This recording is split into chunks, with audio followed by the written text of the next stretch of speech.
Xanthan gum. You probably heard of it, you may have even already used it. But do you know all the tips and tricks on how do you use this product correctly? So today on WTF, we're going to go over all the various uses of xanthan gum.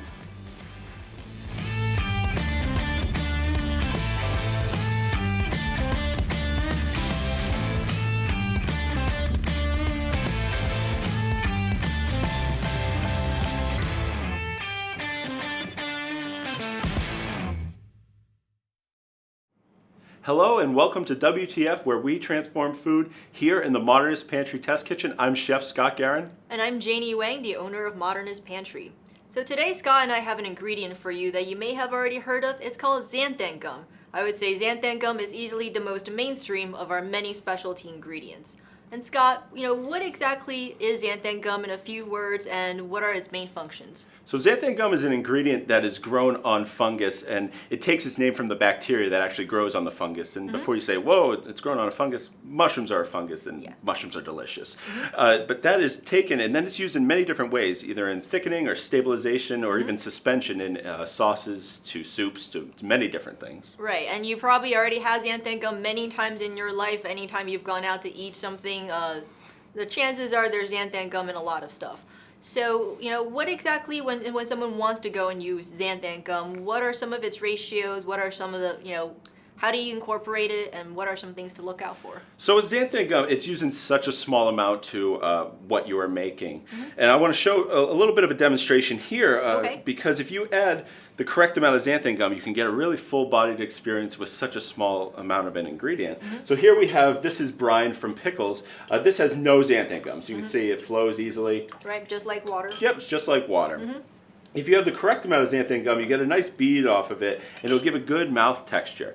But if you overdo it with xanthan gum, because you use it in such a small quantity, people think you have to add a teaspoon or a tablespoon of these ingredients. But this, you need to add such a small amount, because if you do add a teaspoon or a tablespoon, you end up with this gloopy mess, which some people call snotty, and I don't think that's delicious for anyone. It certainly isn't, yeah. So another part of our demonstration here, this is 1 liter of water measured out. And with these ingredients, we absolutely suggest getting a small capacity measuring tool, a scale, to measure these out, because this right here is the correct amount to start measuring with, and that is 0.05% of the weight of this 1 liter of water. Right. So it is less than 1/8 of a teaspoon, and they don't really make 1/16 of a teaspoon, 32nd of a teaspoon, because no one's really measuring and thickening 1 liter of water at home, and sometimes not even in restaurants, because if you're making relish, you're not going to be having that much liquid in it. So you're not going to be able to measure this with a teaspoon or tablespoon. So I would absolutely suggest getting a scale and measuring it in there, because this right here is the correct amount to start with, and there is something in this container. It's not just an empty container. Yep, and so for reference, about 1,000 grams of water, you're getting half a gram of xanthan in order to get the correct texture. So when you go beyond that, it just becomes the snotty mess that you see here. Yes. So if you have like the right ratio, you're using at that 0.05%, and you get this nice coating. What are some of the applications that you can use it for? And I know we have something on the table here to show people, what exactly. How can people incorporate that into their recipe? Okay, so right here we'll start with the recipe that we have out here. This is from the pickle recipe that we have at blog.modernistpantry.com. We took it, we diced them up, and then we make a relish out of it. And generally at home you'll make a relish and it will drip, and all the liquid will just sink to the bottom. There's but a lot with of plopping. Yeah, you can't see any liquid coming off this, even if I tilt the spoon, no liquid's coming off, because it's helping with that suspension. It's keeping those, the little diced up cubes in with the liquid, so when you spread it on something, it goes on evenly, just like you would if you had it at, you bought it at a grocery store. It's always in that beautiful consistency. That's xanthan gum for you. So you've had xanthan gum if you've had a really, commercial relish. It's also used in many other things. Xanthan gum loves working well with other ingredients. So if you put it, it's a great team player. So if you mix it with methicellulose, you can make beautiful stable foams. If you mix it with locust bean gum, you have a great gelling agent, because now they're working together to make more than what they initially are, because those are two thickening agents that now make a gel. And then you can put it into ice cream to soften up those crystals, so you get a nice smooth ice cream. People love to use it in gluten-free baking. Now, you can use it in gluten-free baking. can- A you lot of can. people do. It's tons of recipes out there for it. Is it the best? I wouldn't say it's the best. I don't know I don't think you would say it's the best either, because we have some No. really great ingredients for that. But people love to use this because it's just ease of use and getting it in there. But we would suggest going with something else. Well, I think it was the first ingredient that True. was available for gluten-free baking, but it doesn't provide any of the structure or lift that you really want. So definitely use it for thickening, use it for stabilization. In our opinion, skip it for the gluten-free baking. And then over here, we actually have two different types of xanthan gum that we carry at the store. What are the two?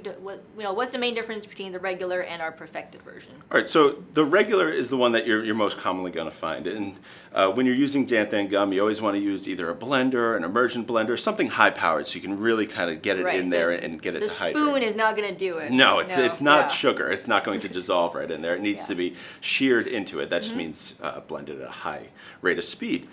With the perfected, which is really great, it's prehydrated so it mixes in beautifully, easily, and you don't get all these extra air bubbles. Because remember I mentioned suspension earlier. This is suspension. I made this 2 days ago and it's holding on to all those air bubbles. And that comes directly from the blender. When you're using it at such a high amount, like this too, you're just gonna, hold on to all that air and it's not gonna make a really beautiful product.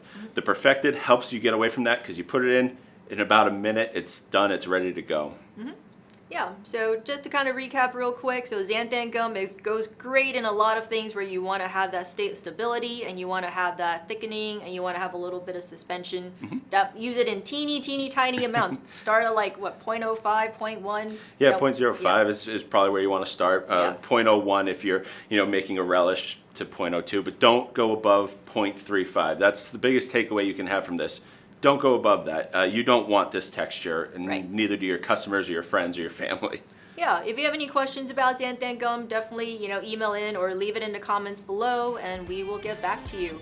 So from the Modernist Pantry Test Kitchen, I'm Janie Way. And I'm Scott Guerin.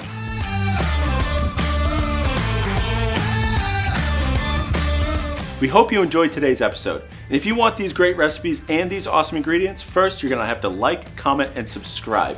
And then you're going to go to blog.modernistpantry.com where you can find those awesome recipes and you can ask a chef. And to get these great ingredients, go to modernistpantry.com. And until next time, we'll be here in the Modernist Pantry Test Kitchen helping you transform food.